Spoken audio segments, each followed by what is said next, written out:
Ayan. Gagawa tayo ngayon ng fried rice, Korean style guys. Of course, meron tayong cooked rice. Meron tayong nori wrapper. Ito siya. Panoorin niyo ang video na to guys hanggang sa dulo dahil ipapakita ko sa inyo ang tamang ingredients, mga listahan. Tamang timbang. So, meron tayong carrots. Meron tayong onions. Sliced pork.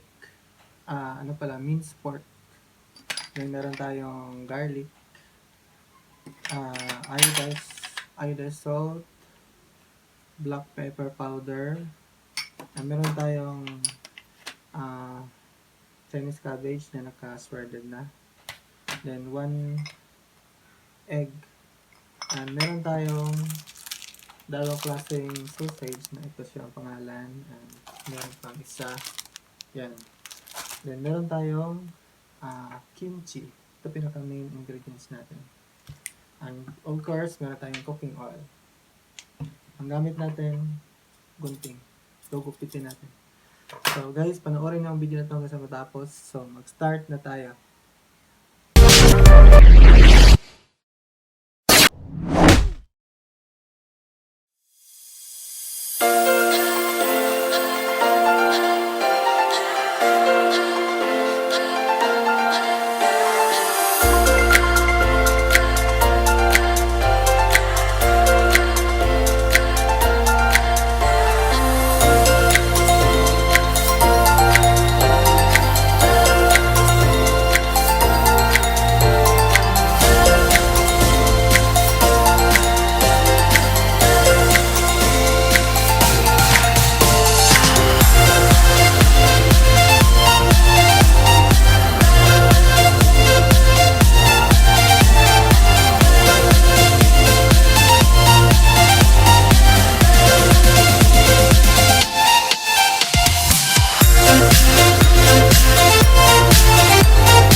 ang ma-advise ko na sa inyo guys, pag gumawa kayo ng fried rice, dapat bahaw ang gawin yung fried rice, yung bahaw na kanin.